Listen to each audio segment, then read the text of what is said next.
번째 마지막 시간에 성령을 소멸치 않을 삶으로 발표를 맡게 되었습니다.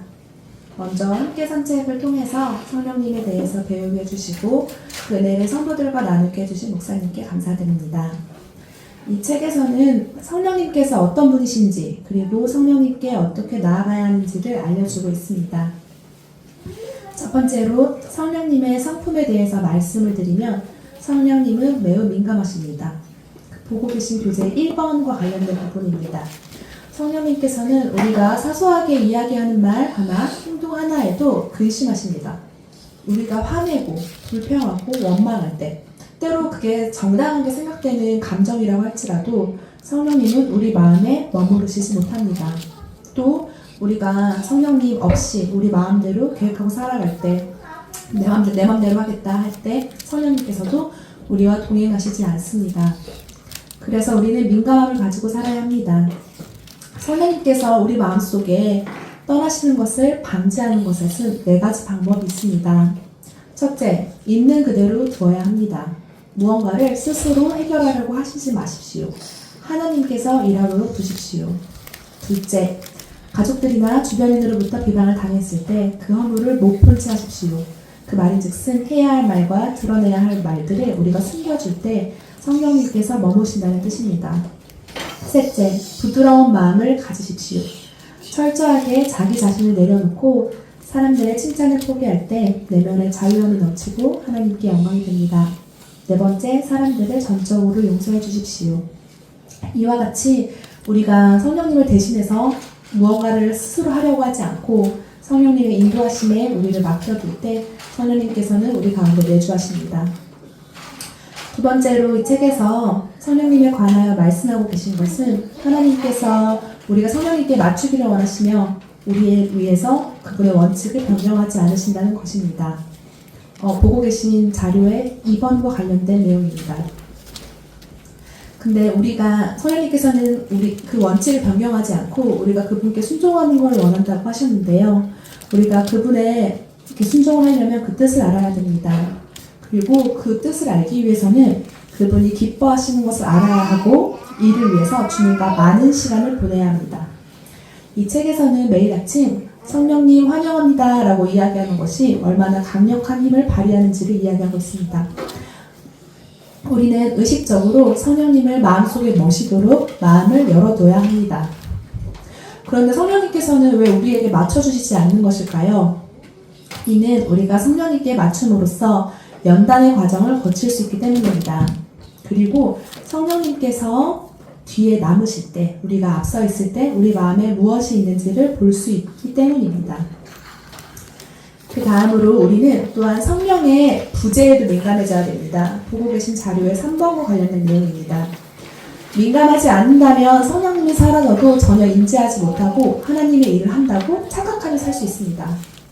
하지만 그 경우에는 하나님의 방식이 아닌 우리의 방식대로, 우리의 생각대로 일을 하게 됩니다. 따라서 우리가 스스로 하나님의 일을 하고 있다고 생각할 때라도 성령님과 동행하고 있는지 끊임없이 돌아봐야 합니다.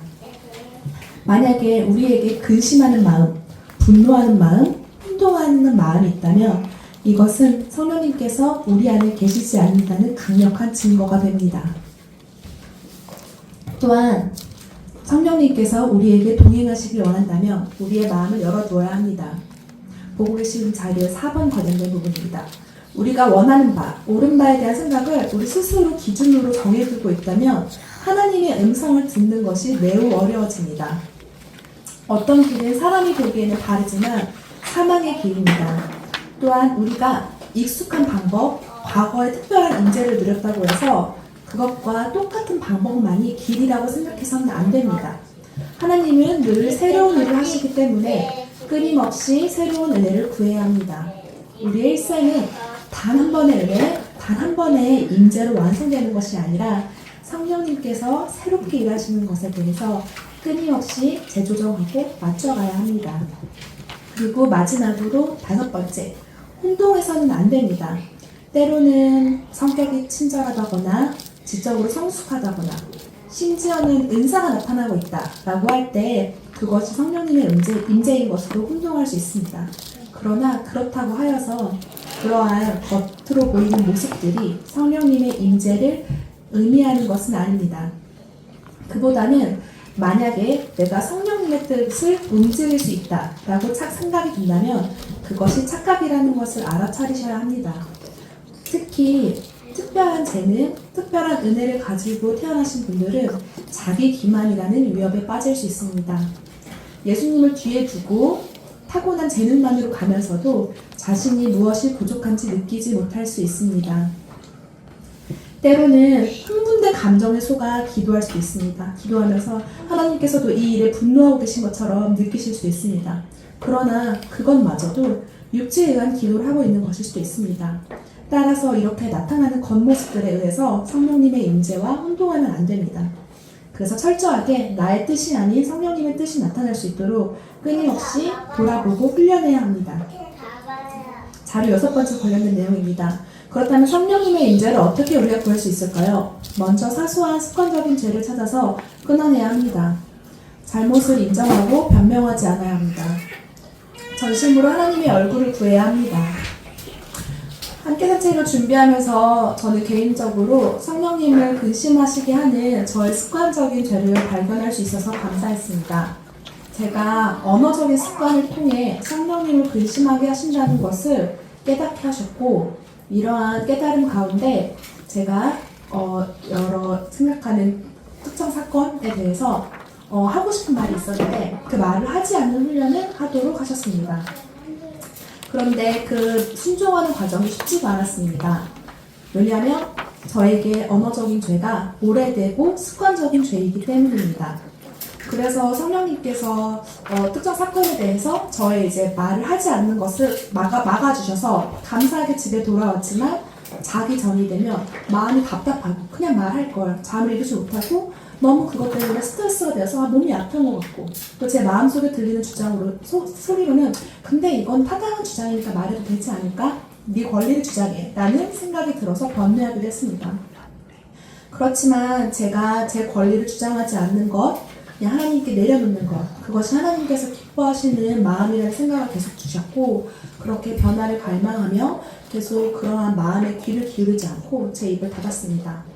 그리고 그런 날들이 반복되자 제 마음속에 어느 순간 네 권리를 주장해 라는 유혹의 말들은 점점 작게 들렸습니다. 고민하고 번뇌하고 잠 못 이루던 시간이 줄고 기쁨을 되찾기 시작했습니다.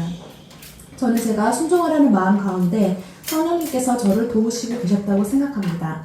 저의 뜻을 내려놓고 맡길 때 제 삶을 하나님께서 더 기뻐하시는 방향으로 인도해 주실 것이라고 생각합니다. 성령님께 제 인생을 맞춰 조정하는 것은 제가 살아온 시간과 성품을 부인하는 과정을 거칩니다.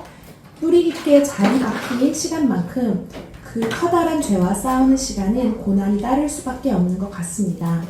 그러나 이 과정을 통해 변화되어 성령님과 동행하는 인생을 살기를 소망합니다. 여러분에게도 오늘 나눔을 통해 그러한 도전이 있으시기를 소망합니다. 감사합니다.